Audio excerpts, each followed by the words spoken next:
Welcome to Interviews by Kathleen, where I dive into the fascinating world of authors, publishers, editors, narrators, illustrators, and more. I'm your host, Kathleen Osborne. I write science fiction, romance, and stories with aliens. I published three novels, which can be purchased from my personal publisher, asbpub.com, and Amazon and the other major stores that you can find online. I'm also the founder of Transcendent Authors, a group of authors from multiple genres from the United States and Europe. Together, we write anthologies that are available on all major websites such as Amazon's Barnes and Noble. I am excited, super excited to introduce my guest today. I met her recently. Her name is Lara Helmling. Sorry, Laura, for stumbling over your name. No She is worries. a self-help nonfiction published writer. She is also a writing and business coach, and she has facilities available for retreats. I want to thank you for welcoming me, Laura, with me. Laura, it's good to see you again. We just saw each other last week. Yes, at the conference. Yes, Wonderful. and it was good. It was really good to see you, and it'd been a while because we had seen each other last at another business event going on for the city of Sholo. But Laura, you just opened something new, correct? But also you started your writing career, if I remember correctly, at about 9 years old, right? I did. I did. Yeah, and thank you for inviting me here today. This is really fun. Great. I was wondering what was instrumental at the age of 9 to make you want to write a story? So, I think that writing just you know how children will pretend, right? We play pretend. And when I was 8 years old, I had the measles for 2 weeks and I couldn't go out. I couldn't pretend. I couldn't act out my stories. And during that time when I had the measles, I realized that I suddenly started to be able to internalize those stories. And I was able to imagine the stories in my head and receive the same playful joy that I had when I was physically playing. And since that time, I have loved to write, and I think it's that creative joy that drives me. I think that we are creative beings. Our society sometimes pushes us into consumerism, right? So we see a lot of consuming, like we're locusts. We're not locusts, we're creators. And I mean, I love a good meal the same as the next person, and we all need to consume, but we are not primarily, I think, consumers. And so to elevate our just to have a full human experience, I have my version of creating is to write. So, And do you, I know that you also write nonfiction. It led you into nonfiction. And how did that happen? well, I think that I went to a college prep high school, Okay. and so you write a lot of nonfiction. And then in college, I majored in English literature, and I wrote fiction and nonfiction. And I think that at the same time that stories fascinate me, ideas fascinate me, and I see how perspectives come together. My master's degree is in science and technology studies, which now this is a mouthful. It was the interdisciplinary study of the history, philosophy, and sociology of science. Very esoteric. What it means is we studied paradigm shifts and how science and technology was how the scientific revolution was a massive paradigm shift, but how our paradigms operate in our minds and in our behaviors. So those kinds of that kind of thinking, philosophy that and as well as that, kind of really deep big thinking is something I really truly enjoy. And it's seeing those fundamental patterns in ourselves and nature in the communities, the cultures, the societies that we create is absolutely fascinating to me. And understanding that who we are and bringing more love and joy into our lives through that understanding is pivotal to why I write nonfiction. And what kind of books do you write as a nonfiction? Is it just um, philosophy type of information, psychology, or is it like a directive or a guide? Yeah, great question. So my current book is The Wolf Cycle, and it is a study in it's a psychology study. It's self-help. It's as far as genre goes, it's the study of how it's a new way of looking at how to deal with the wolves in our lives and in ourselves, so that we can elevate and Hmm. enjoy our relationships, because relationships are so fundamental to being human, right? To having a full life. And so that's the direction that I tend to go. Um I love to understand people, and I went through a lot in my life and as a child, a unbelievable amount, as many of us have. And I think that that drives me to help and to just really express that compassion in my writing and help people have a better experience or overcome what they did go through. I can understand that. I've faced some challenges. With me, it's taken a route of fiction, Hmm. science fiction, which opens so many doors that nobody can shut because it's not yet been invented, not been, some of it's not been thought of. Hmm. So it's exciting Love it. Yeah. release, like you said, of creativity. Hmm. We've talked recently, I'm changing gears a little bit of the new thing in your life, Hmm. which is a retreat center, so to Yes. speak, because I know you use it for other things also. But how did you come to that point? Hmm. So I was on a trip with my son across the country. My son's in his late 20s, and we I have just fallen in love with vintage campers at some point, and I think it's um the nostalgia of it, some of the innocence of that era when we didn't have cell phones. I mean, I love technology as much as the next person, but we lost something. We gained something and we lost something. And the innocence, the isolation, uh the positive isolation, right? So we would go out back in the day, we'd go on a trip and no one knew where we were. Mhm. Can we even imagine that now, right? Everybody's got to know where we are. You're tweeting, on Facebook and so forth. Just the freedom of that. I think we've lost something of that innocence. And so I started thinking about that, and I started thinking about how much fun it is to travel and enjoy nature and immerse yourself in nature and find that freedom from the boxes that we create in our lives. I have this box theory. My box theory is that most of us go through life and we live in a house box, and then we get into our car box and we go to our work box, and we spend all day at our work box, and we get back in our car box and we go to the store box and we get our supplies at the store box, and we go, are you exhausted yet? Right? But this is how we live. This is how we live.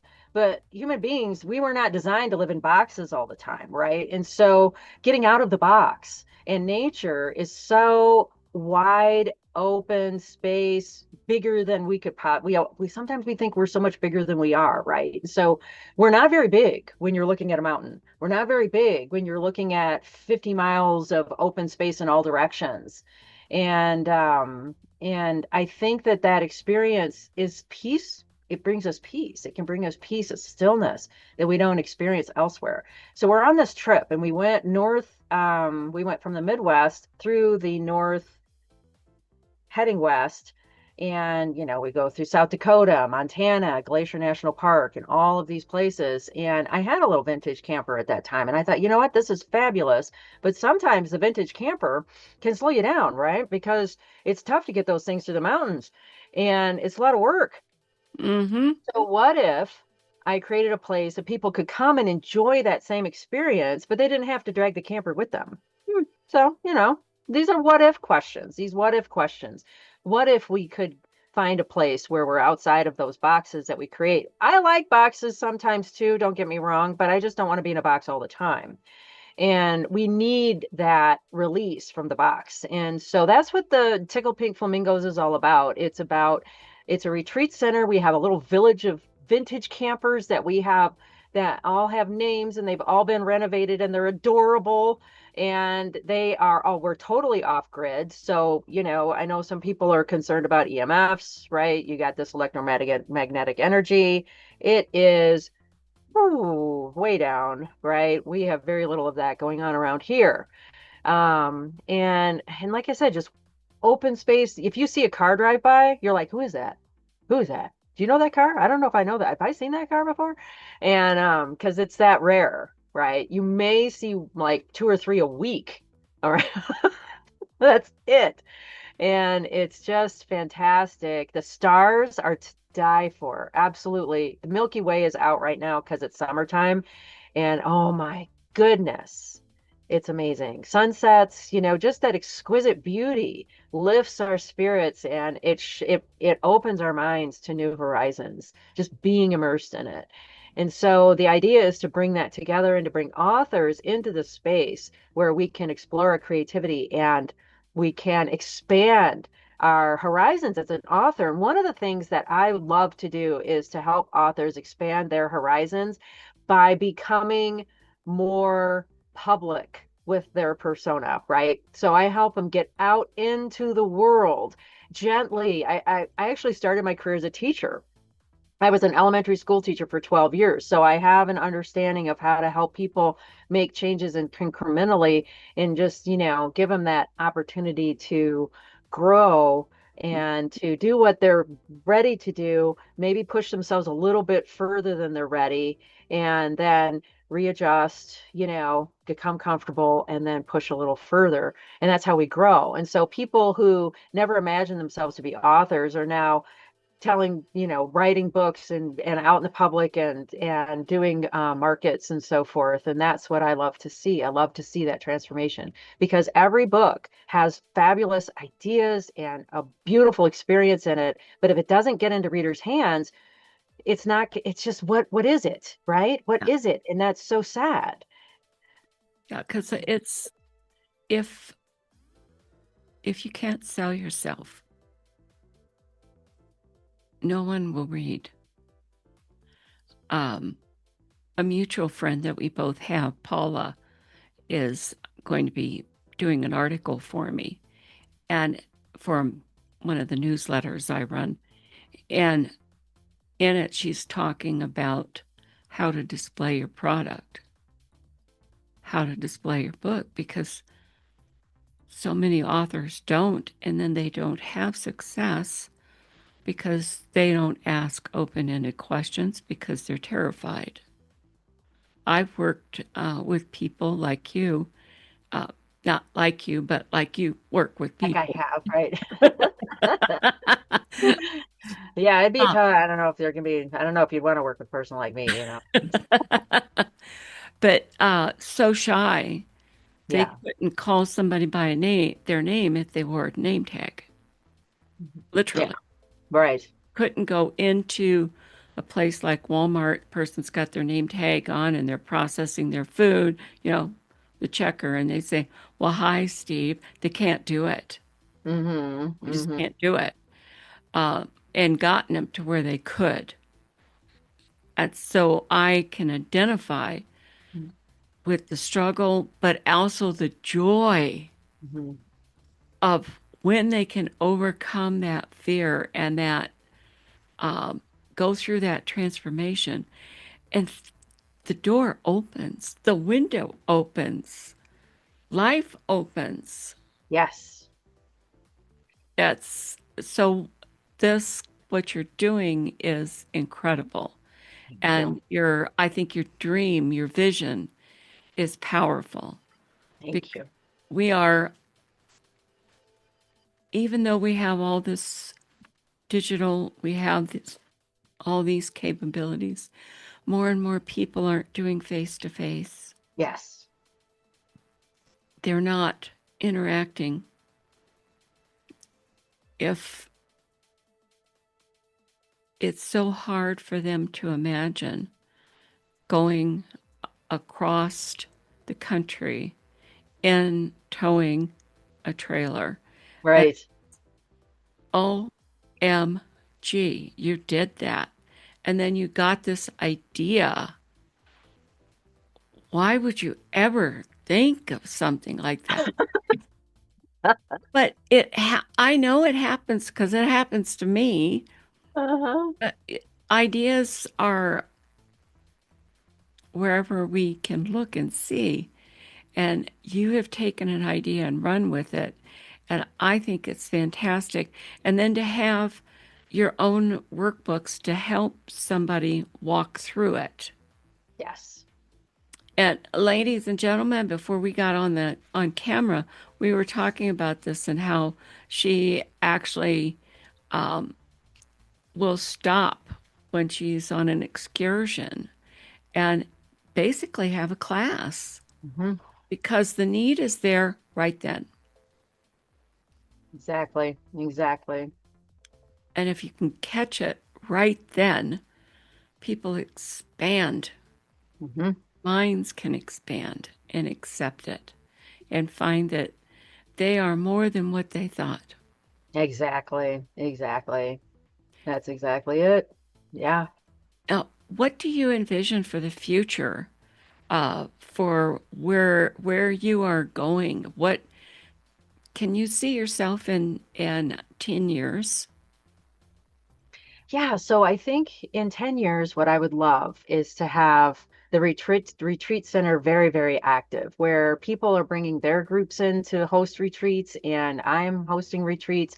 And it's a creative space. It's a space where um, I I am able to express my creativity as well as helping others do the same in this beautiful space, and to have that be a national, international experience where people come from everywhere to enjoy this beautiful land and to find new horizons in themselves as authors and as creative beings. That is really the vision. That's the vision. And it's it's something that I want to last. It's a legacy. This is a legacy project for me. I want this to last for decades to come. I want this to be somewhere that authors know they can come to have to get tickled pink and find a flamingo in themselves. So the interesting thing about the flamingo is that it was actually the inspiration for the phoenix, which you would not expect necessarily, because the phoenix is this kind of powerful image and the flamingo is this like kind of semi-dorky thing, I mean, it's like so fabulous and beautiful and like, but like they're like got these long limbs, so yeah, but the flamingo was the inspiration for the phoenix. And part of the reason for this, I saw it on a nature program. Okay, so they said that part of the reason for that was that the flamingos, there's a certain one of the subspecies of flamingos, I guess, that that births their young in this like ash field, like this huge ash field where um the infants, the baby birds have to be very, very carefully cared for because if they fall off of their little nests, it burns them. And so it's this place of rising from the ashes. And so there's a time when the flamingos will fly from this place and they just rise from the ashes and just absolutely exquisitely elegant, beautiful birds. And, that idea of the phoenix, I mean, we have these, it's not a one and done, right? So we have experiences throughout our lives where we want to grow and change in a certain way. And we do, we find the phoenix within us, right? In that place, in that particular area. And then we find the phoenix in ourselves in another area. And it's not comfortable. Let me make that clear. Transformation is not comfortable. It is exquisitely joyful if you engage in it, but it is not comfortable in the process. And I think that's why a lot of people avoid it. But that's one of the things about Tickled Pink Flamingos is it's like, okay, this isn't going to be comfortable. We're going to be together. And we're going to find that joy from the first moment that we engage in this discomfort and we're going to be in this community. And that's what's, so beautiful. It is. I think about when you were saying that, because I went through a weight loss clinic, and what it was actually was, as I said, they put me in the nut farm for 30 days and controlled everything. Well, when you're let loose, you haven't changed Mm, because they controlled it. You mm. didn't control it. That's it. Internalize. Yep. It's But the got to one thing I be. did learn was that when you take one habit away, overeating, not exercising, or whatever, and you have to replace it with another one. Hmm. That's why they recommend you work at something for 21 days. 3 weeks to a month sets that up. Hmm. Then the change starts happening. And if you fail one day, you have to start the days all over again Hmm. because it has to be something that is consistent. And then you will see the change. It's all part of life. We all change as we grow. That's why I think the military, I'm ex military, I'm retired military. Hmm. Uh, the training is 6 weeks long Fantastic. Hmm. for enlisted. For your basic training for officers, it's 90 days. Hmm. So it's something that has to be implanted in you, and you have to have isolation and change Yeah. in order to do that. That's why I am pro retreat. It Hmm. may only be a few days, but it does, like we were talking earlier off camera, it changes something inside you. Yes. Yeah. You come away a different person if it's a good retreat. You come away and you've grown and you see things differently. And that can, on a smaller scale, that can happen anytime you kind of get out of your comfort zone and go and do something new, right? You come back and you have a new perspective. But when it's carefully crafted to encourage that experience and then to internalize that experience and then act on it. I mean, I've seen incredible changes in people on things I was like, wow, okay, I wouldn't have expected that. Whoa. That was there's something that was like deep inside a person and it boom, and it comes out, and they've been hiding it for maybe even all their lives, right? So these are oh my goodness, if we don't make the most of this life that we have, right? And if we just hide in our boxes, what are we missing? What are we missing? I mean, and that this idea of missing out is something that became a part of my worldview when I was very young. My best friend died of cancer when I was 10 years old and she was 9. And after that, it just, within a year or so, it just occurred to me because I was rather shy and didn't like new experiences. And it really struck me that we really can miss out on life. And it felt like dishonoring her, to continue to hide. And of course, I didn't put it that way when I was 11, okay? But that's essentially what it was. And the trigger for that was I was at a museum, for an early American museum, and I was really funny about like having foods and drink. So they came around with a sample to our class and they said, "Oh, this is what the women would make for the men when they were working in the fields." It was very refreshing. And I said I didn't want to try it because I was afraid it wouldn't taste good. So then everyone else had this little drink and they were trying it. "Oh, it tastes like this. Oh, it's really interesting. Wow, it's really good." And then I wanted to try it. And so I went and asked, and she said, "Oh, I'm so sorry. And we just threw out all the extra." And so I missed out on this opportunity. I missed out. And there was no getting that experience back. Yeah. And and that was like absolutely a transformational moment for me.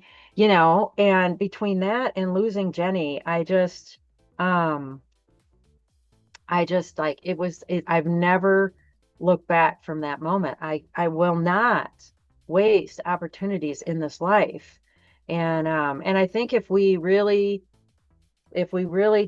reflect, I think we all have that. Like we may have fears, but we don't want to miss out on this life. No, we don't. And that brings us full circle back to your writing and to authors. They have to engage. They Hmm. have to understand the importance of trying new things, seeing new things. And sometimes, you may be landlocked. There's no way to get away, but you can do it mentally. You can do it through um, having your own retreat in your own house, Sure. setting it up. You can find those moments in time. I have sometime I'm what they call a pantser. Yeah, I yeah. I just sit down and it flows. Well, sometimes my characters take off on their own and I have to yank them back, but I have to figure out how to yank them back. Right. And so I will go and retreat. I will go and sometimes take a nap, Hmm. think about the problem, and then just let it go and rest for about half hour, 45 minutes. And then others I bake. But that is still having something. But again, full circle back, having people experience it with you is enormous. And It, have someone who can orchestrate it and you don't even have to think about it. That's even better. right. So, You find a community. And it's that experience of it in community, where you meet some other fabulous people, and it's a small group. These are small retreats. We don't, pack a hotel conference room of 1,000 people. You know, that's it's not a retreat. no. That's a And conference. I know, right? Yeah, that's true. But even some retreats, be 30 people or something, and we just don't do that. I think it can work. That's just not what we do. I think those are great retreats. It's just not what we do. And so I think that that is conducive to, you know, a trusting experience. Like I think it's you get into a small group and they're fabulous people and you just feel that, okay, I can relax here. Mhm. And it's when we relax that we can, feel safe to open up to something new. And I can't agree with you more. I think the intimacy of a small group is fantastic. You can reveal yourself safely and feel confident in doing that. Mhm. Laura, Yeah, my authors had met the last time we did a retreat out here, and it was the funniest thing. I get this text message from one of them, "Hey, come on over to Peggy Sue," because all our campers have names. It's like party in Peggy Sue. So here, uh-huh. everybody was in one little camper that night, and we were playing music and telling stories, And it was just a blast. It was just an absolute blast. And so to see these very different people come together and enjoy each other and then, to have that and to share those creative times as well was just fantastic. And then it culminates in that storytelling festival. So they're out in the world, in the wild, together, right? And learning how to do boots on the ground marketing, where they walk into a store and they say, "Hey, we have a storytelling festival this weekend. Would you mind putting up a flyer?" And they say, "No, that'd be great." And they're like, "Wow, look, I just had a positive experience." It's fantastic. It's absolutely fantastic. So yeah, yeah, it's incredibly gratifying. And then to help that, I have two free groups because, of course, everybody can't come, and we only do them a couple of times a year right now, right? But I have those two free groups that I offer each week. I do a creative group, which is called the Spark and Flow Society, and we want to spark our creativity to get into flow, right? That's it, spark, flow. And so each week we do different things. Maybe we do I create some really fun writing prompts that based on whatever's happening, or we might do some meditation, like really dig into just what are some techniques that I can use to get out of the work mode, because many of us are busy in the world, into that flow experience. And so we just do all kinds of different things, whatever kind of people like need or want or express, or things that I just come up with. And then my other group, that's Thursday evenings. And then my other group is on Saturday mornings, and it's a free book marketing group. And from 7 to 8 in the morning, Arizona time, we meet and talk about book marketing. And I dive deep. I have courses that I have full courses on marketing and publishing and so forth, but I give them everything. I tell people everything I know in our groups. We just did an Amazon bestseller marketing um session, and then we follow that up with, okay, how are we going to implement this? Is this going to work for you? How are you going to do it? So, and then we may have a workshop session where it's like, okay, we're just going to take some time and get the pieces together, and then I'm here to help you through that. So that's our discussion group. I mean, it's insanely valuable. I just all these years, just give it all. Laura, are these on Zoom or are they in person? They are on Zoom. That's a great question. Yeah, because I have authors from all over the country that participate, and so that's another. They're early in the morning. I mean, it's 10 a.m. Eastern time, so we try to work around people's schedules, and then we do record them, and then they're available if people can't be there live. So. Yeah. How can somebody find out about how to get on those? So Get them. I think the absolute best way to find out, because I know I've got a number of different things going, right? So the best thing to do is just to email me, and you can use my publishing company is Forest City Publications, but you can also just message me at Tickled Pink Flamingos. So Lara, Lara, at tickledpinkflamingos.com. And yeah, just reach out to me there if you want to check out my if like is this chick legit? Is this chick legit? You can check me out at my publishing Okay.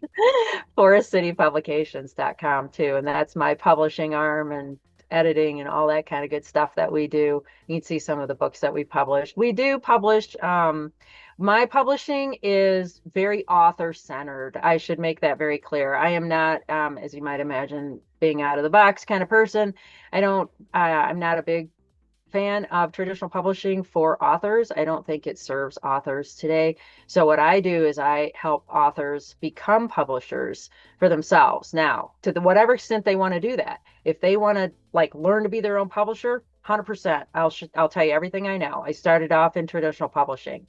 But if they want me to do part of it, 100%, I'll do that too.